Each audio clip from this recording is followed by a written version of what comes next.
Hello बच्चों, let's read the question. In an NPN transistor in common emitter configuration, when VCE is increased, then options are A. IB increases and IC increases proportionally. B. IB increases and IC remains constant. C. Effect on IB is negligible but IC increases. And D. Both IB and IC remains nearly constant. Now, first of all, we will discuss here the key concept, which is the early effect in transistor common emitter NPN transistor. तो जब भी हम यहाँ पे बात करते हैं transistor की, तो ट्रांजिस्टर अपने आप में एक 3 टर्मिनल डिवाइस होता है विच हैव 3 रीजन्स. और यहाँ पे जो तीनों रीजन्स होते हैं उनमें 2 पीएन जंक्शन का फॉर्मेशन होता है. तो जब भी हम यहाँ पे बात करें कॉमन एमीटर एनपीएन ट्रांजिस्टर की, तो it will be look like this.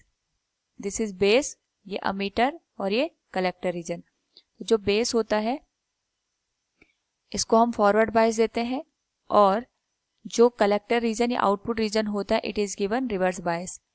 It will be look like this. और यहाँ पे ये हो जाएगा पॉजिटिव और ये हो जाएगा नेगेटिव. इसे हम कहते हैं VCC. एंड यहाँ पे लोड रेजिस्टेंस गिवन होता है जिसको RL या RC के नाम से जानते हैं. तो अगर इस पर्टिकुलर केस में हम आउटपुट कैरेक्टरिस्टिक की बात करें, तो जैसे जैसे हम यहाँ पे output voltage which is VCE, इसकी वैल्यू को कैलकुलेट करें, which will be VCC minus IC into RL, जो कि हमें KVL के थ्रू यहाँ पे ऑब्टेन होती है इन आउटपुट लूप.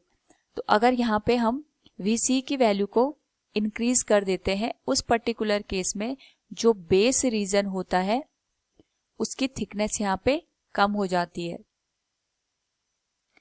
और इसकी थिकनेस कम होने का रीजन होता है due to the increase of collector and emitter के बीच में जो वोल्टेज है उसके इंक्रीज होने की वजह से. उसके इंक्रीज होने की वजह से जो बेस, जो डिप्लीशन रीजन होता है वो बेस में ज़्यादा पेनिट्रेट हो जाता है, और उस वजह से जो बेस रीजन होता है उसकी थिकनेस वहाँ पे रिड्यूस हो जाती है. और हमें पता है जो बेस रीजन होता है वो लाइटली डोप्ड होता है. उस वजह से वहाँ पे लाइट डोपिंग की वजह से जो बेस रीजन होता है उसमें जो रिकॉम्बिनेशन की प्रोसेस होती है वो कम हो जाती है. और इस वजह से यहाँ पे अगर बेस करंट की वैल्यू एक तरीके से कम हो गई, तो उसके रिस्पेक्ट में यहाँ पे जो कलेक्टर करंट होता है, या फिर हम ये कह सकते हैं कि जो रिकॉम्बिनेशन है वहाँ पे बेस में कम होता है, तो जो ज़्यादा से ज़्यादा इलेक्ट्रॉन्स होते हैं वो कलेक्टर रीजन में चले जाते हैं. अगर कलेक्टर में ज़्यादा से ज़्यादा इलेक्ट्रॉन आएंगे, इसका मतलब ये हो गया वहाँ पे IC या कलेक्टर करंट की वैल्यू इंक्रीज हो गई. तो फ्रॉम वी कैन से कि due to the increase of VC, जो VC है उसकी वैल्यू इंक्रीज होने की वजह से यहाँ पे रिकॉम्बिनेशन का रेट इन बेस रीजन वो कम हो जाता है. और अगर रिकॉम्बिनेशन का रेट वहाँ पे कम हो गया, उस पर्टिकुलर केस में जो कलेक्टर करंट होती है उसकी वैल्यू बढ़ जाती है. और यहाँ पे अगर कलेक्टर करंट की वैल्यू बढ़ जाती है तो जो बीटा जो गेन होता है, करंट गेन, वो भी इंक्रीज हो जाता है. तो अगर हम करंट गेन के रेशियो से देखें, it will be IC divided by IB. तो यहाँ पे IC के बढ़ने से जो गेन होता है वो बढ़ जाता है.